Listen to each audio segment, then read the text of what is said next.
Dans l'émission Pape Jeudi Soir, Isabelle Morini-Bosc a brièvement évoqué son mari Alain. Ce dernier, qui lutte contre la maladie depuis plusieurs années, a développé une addiction aux médicaments qui lui ont été prescrits, comme l'a expliqué la journaliste et chroniqueuse. Isabelle Morini-Bosc mène une vie bien différente depuis quelques années. En effet, la figure de RTL et chroniqueuse de Pape sur C8 jongle entre sa carrière professionnelle et son quotidien à l'hôpital pour soutenir son mari Alain, qui est atteint d'une leucémie, maladie du sang contre laquelle il se bat depuis 4 longues années déjà. Cet ingénieur chimiste avec qui elle est mariée depuis ses 21 ans et avec qui elle a eu leur fils Guillaume, passerait aux dernières nouvelles toutes ses journées alitées. Si est donc physiquement séparés que lui et Isabelle Morini-Bosc tentent de continuer leur relation. Il est plus doué que moi pour le télétravail, donc il arrive à faire plein de choses depuis son lit, et puis on s'appelle régulièrement, et moi de mon côté j'essaye de gérer la maison, avait-elle expliqué à Jordan de Luxe dans Chez Jordan en mai dernier.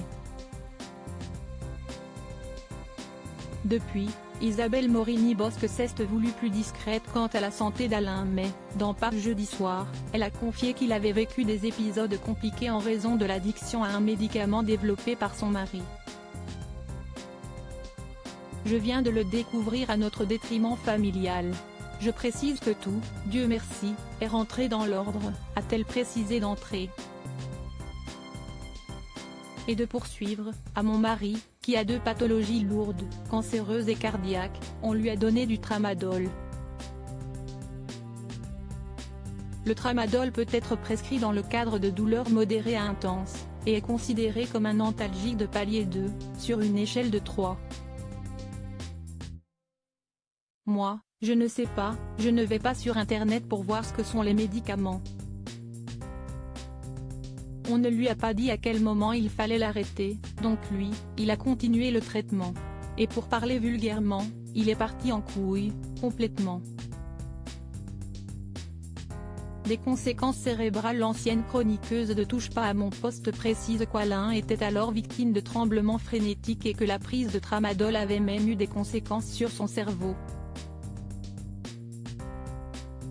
Je me souviens du quart de finale du mondial de foot, je le vois appeler frénétiquement RTL, ces connards de RTL. Je lui dis mais qu'où est ce que tu fais? Et il me dit j'appelle pour dire qu'ils disent une connerie depuis tout à l'heure, ils disent que si est le quart de finale alors que si est la finale. Sauf que c'était bien le quart de finale. Il a fait plein de trucs comme ça à ce moment-là. Rien n'allait, s'est souvenue Isabelle Morini-Bosc.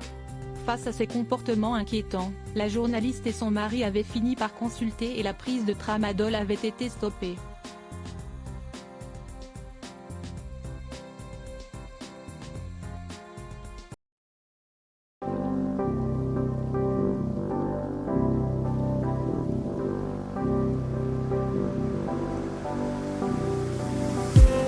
I just need